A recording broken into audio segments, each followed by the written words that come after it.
Morning, everybody. We'll come to order, please.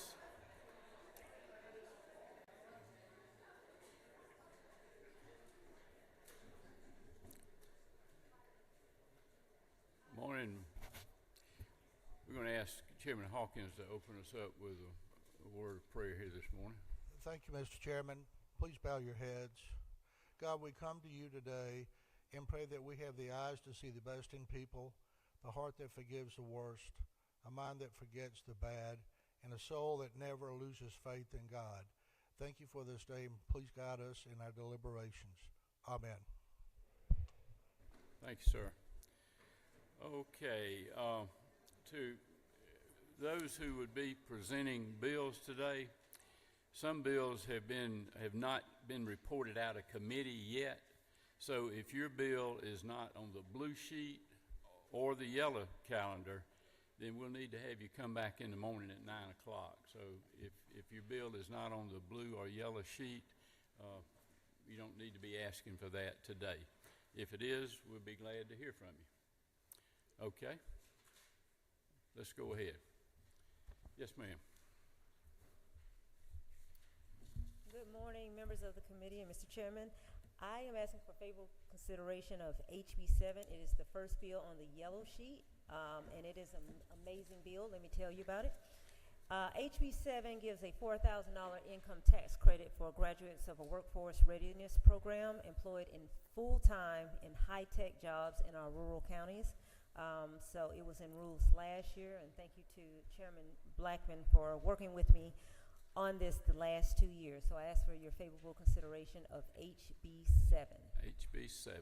Okay, don't see any questions. Thank you. Thank you. Yes, ma'am. Representative Glaze.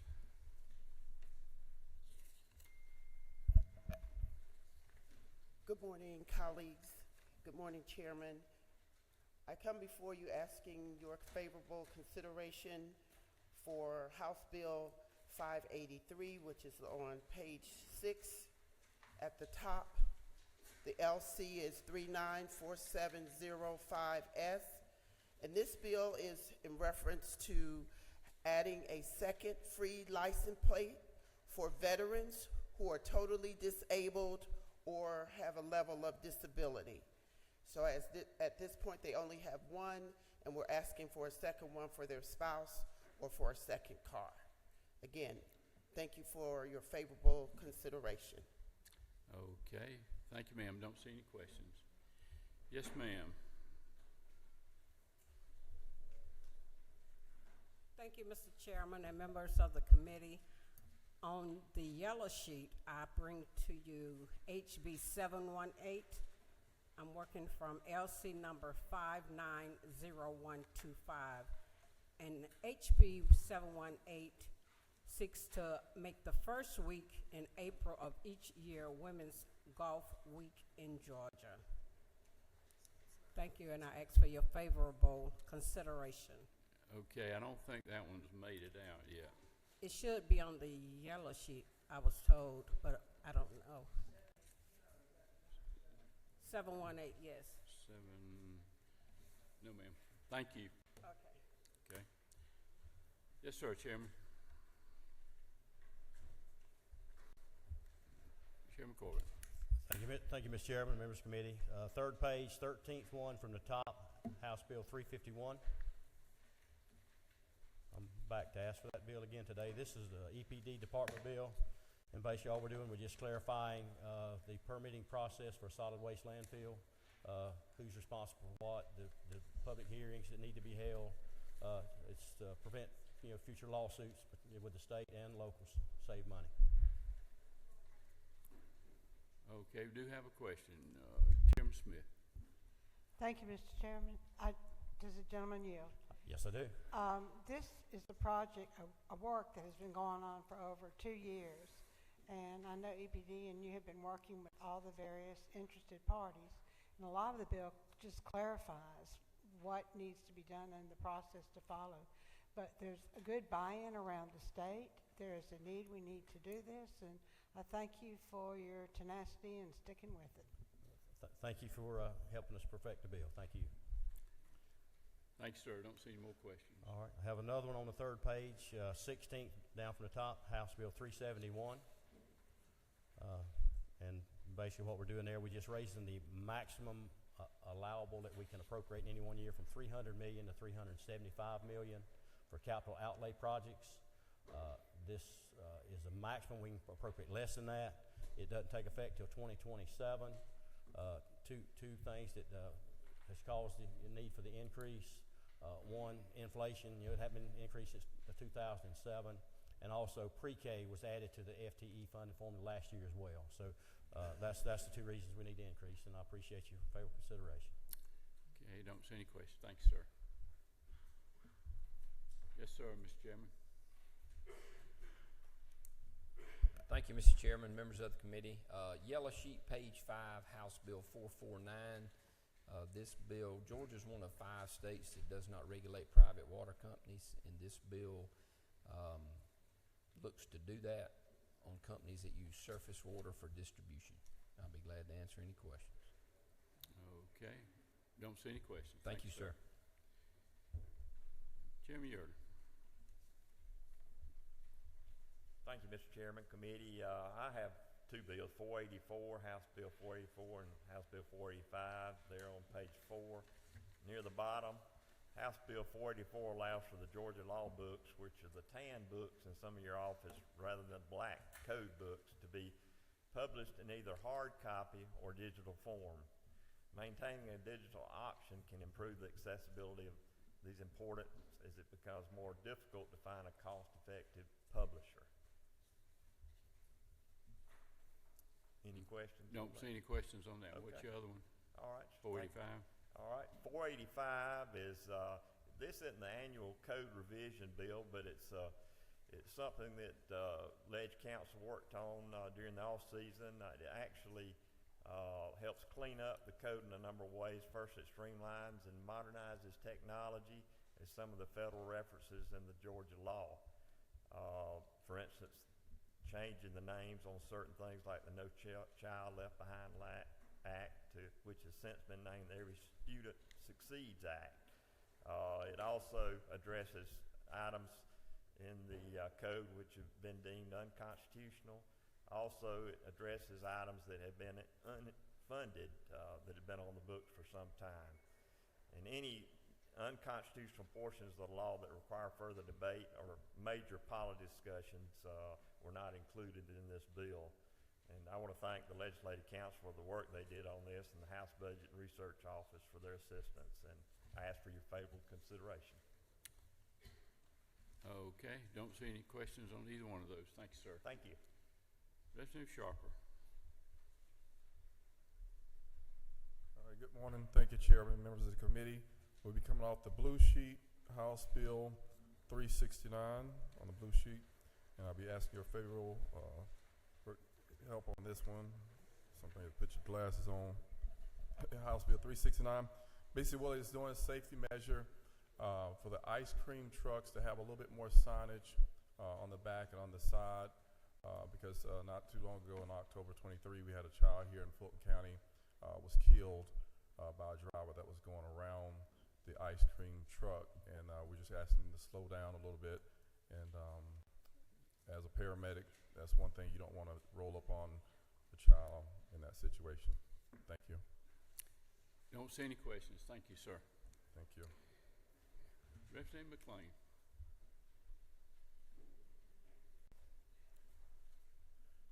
Thank you, Mr. Chairman and members of the committee. I bring to you HB 494 is at the top of page 5, LC 394607. And what this bill would do would require moped drivers to have to be covered by some form of financial responsibility, which provide the ability for them to replace the damages for liabilities and account for accidents that they cause or that they may be in. There are 25 states that that require mopeds to have some type of insurance, and that includes states like Alabama, Mississippi, Texas, New York, California, Pennsylvania, Utah, Colorado. That's just to name a few that require mopeds to have some type of form of insurance. Okay, don't see any questions. Thank you, sir. Thank you, Mr. Chairman. Representative Carr. Thank you, Mr. Chairman. I'm here to present House Bill 529 today. It's on page 6 of the yellow sheet, third from the top.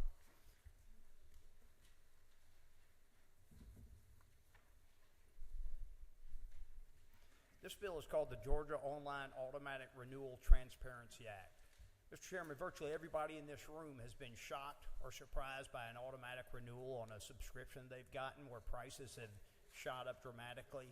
And virtually everybody in this room has been incredibly frustrated with the difficulty of getting out of some of these subscriptions at times. The Georgia Online Automatic Renewal Transparency Act addresses the challenges with automatic renewals of subscriptions, and it was passed unanimously out of committee, and I think it's a very popular bill. It crosses every line. Okay. Thanks, sir. Don't see any questions. Thank you, sir. Representative Wilson. Thank you, Mr. Chairman, members of the committee. Today I bring to you, this is on the yellow sheets, page 4, House Bill 429. This is a result of a constituent calling me and asking me why they are still paying taxes on a motor vehicle that was purchased prior to 2013. It's a 2010 car, and I said, a good question. Let me see what I can do for you. So what it does is it removes the annual ad valorem or the birthday tax on motor vehicles purchased prior to March 1st, 2013. Anything after that is not taxed currently, so this would put them in the same treatment category. And I would ask for your favorable consideration and answer any questions you may have.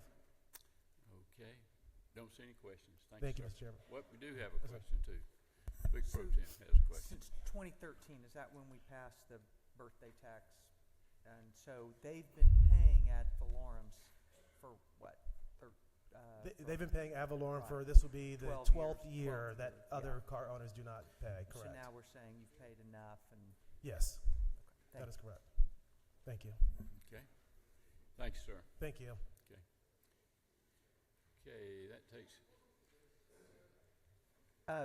Representative Wilkinson, what was the fiscal note on that? There is no fiscal note. There is no impact to the state for there's no this, impact to so the it state. only That's impacts the locals. I will add this. There was a request from ACCJ to like do an opt-in, but that would be a tax increase because that money would go to the state. So this is no impact to the state It's at all. just eliminate the money that the locals are receiving now. That is correct. For old cars. so For it's old not- cars that they've been paying taxes on for 12 years. Thank you. Plus. Thank you. Thanks, sir. Okay, that's everybody on the wall. Before we get to the members for your request, we need to have a little housekeeping I'd like to do. I'd like to recommit House Bill 397 back to Governmental Affairs. Do we hear a motion for that? Have a motion and second. Is there any opposition? Okay, it's back there. Okay, any members of the committee have requests? Let's see. Chairman Green. Thank you, Mr. Speaker. Members, on page 6, the fifth one down, House Bill 593, which is really a local bill, but it has to be a general bill for probate judge, provide for a nonpartisan election. Thank you. Okay, don't see any questions on that. Thanks, sir. Chairman Newton. Thank you, Mr. Chairman. Also on the yellow sheet, bottom of page 3, House Bill 341 is an insurance plan. It's a department bill from the Department of Insurance in an effort to find out where the gaps are in insurance coverage. Some people that work for small businesses, 10 employees or less, are often not able to afford a full-fledged plan. This allows the employer to contribute an amount and let the employee also pay an additional amount to get an individual coverage off the Georgia Access Program, where over 1.5 million are already on it, but this allows the employer, once again, businesses 10 employees and less. Okay, have a question for you, Pro Tem. I had a question, Representative. So this is, you mentioned a department bill that went through Ways and Means, is that right? Correct. Is there a cost to the state for this? I'm sorry, yes, it is a $600 per year per employee tax credit to those small businesses to encourage them. They have to spend at least $1,200, and many or most of them spend $3,000, $4,000, $5,000 of employer contribution, but this does give them $600 per employee as a tax credit, as an incentive to encourage people who don't have a plan already to add one. So state taxpayers would be subsidizing $600 per person for their health insurance? Right, maximum of $5 million a year. Okay, thank you. I do have an Okay. additional one. Go ahead. Did you- Okay, over on page 6, at the top of page 6 on the yellow sheet is House Bill 526. It regards renovations of historic properties, recognizes that with commercial properties, ADA and other standards require a lot more in-depth work, and this allows but does not require a local government to not just give 8 years of a property tax abatement plan, but up to 20 years. It's not mandatory, it's just permissive, and there's no state funding involved. Okay, don't see any questions. Thank you, sir. Thank Chairlady Dempsey, is that you? Thank you, Mr. Chairman. There are two on the yellow sheet, and I know we may need to talk about them further as we get closer on the trail, but I thought I'd put them in the purview here. So HB 567, which is on the yellow sheet, and it is on page 6, about 2/3 of the way down. This will authorize and regulate the practice of teledentistry in Georgia by Georgia licensed oral healthcare team members. That's the first one. Don't see any questions on that one. What's your next one? And the second one is on page 7, 6th down. It is HB 677, which will deal with the challenge that we have of some of our children who are stuck in care situations in our hospitals as well as residential treatment centers. It will allow a team to come together quickly, the match team, which already exists, and try to help find proper placement for them as they are released from care. Okay, don't see any questions on that one. Okay. Chairman Hawkins, did you have a request? Yes, Mr. Chairman. It's on the yellow sheet, page 7, top of the page, HB 629.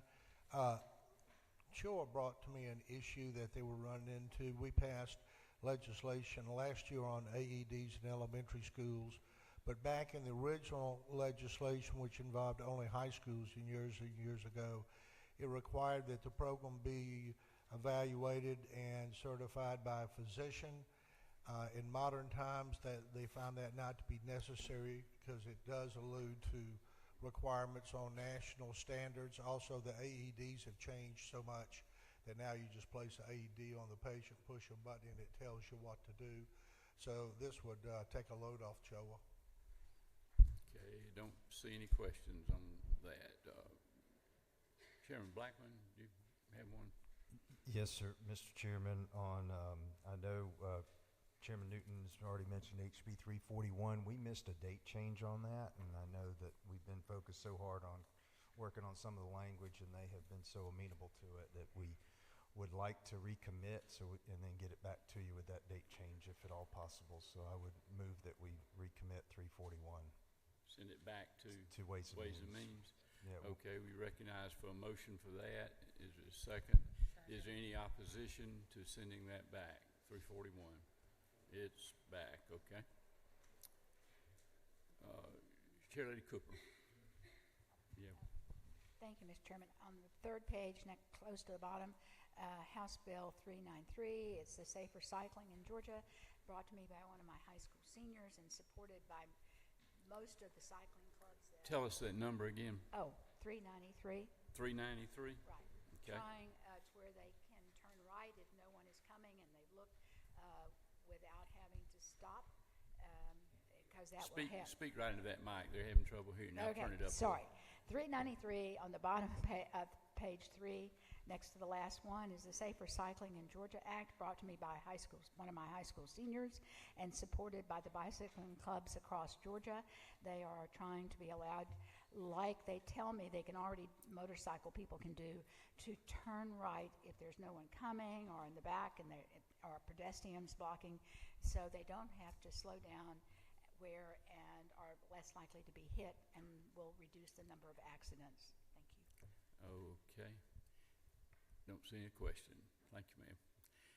Chairman Stevens. Thank you, Mr. Chairman. On page 4, the yellow sheet, House Bill 382. we have a drug that's coming to the market before we're back in session so that we can put it on our annual drug update. This allows them to move it from a Schedule 1 to a Schedule probably 2 and allow the board to use its emergency powers until we can get back in session and put it on our drug update bill. Okay, don't see any questions on that. Okay, on our calendar for today, I believe we have 17 propositions that are on the debate calendar for today. I think that'll keep us busy for a while. So all we're going to do this morning is have a hearing, and I suspect we'll all need to get together later on in the day and have another little conference. So y'all have a good morning. Thank you.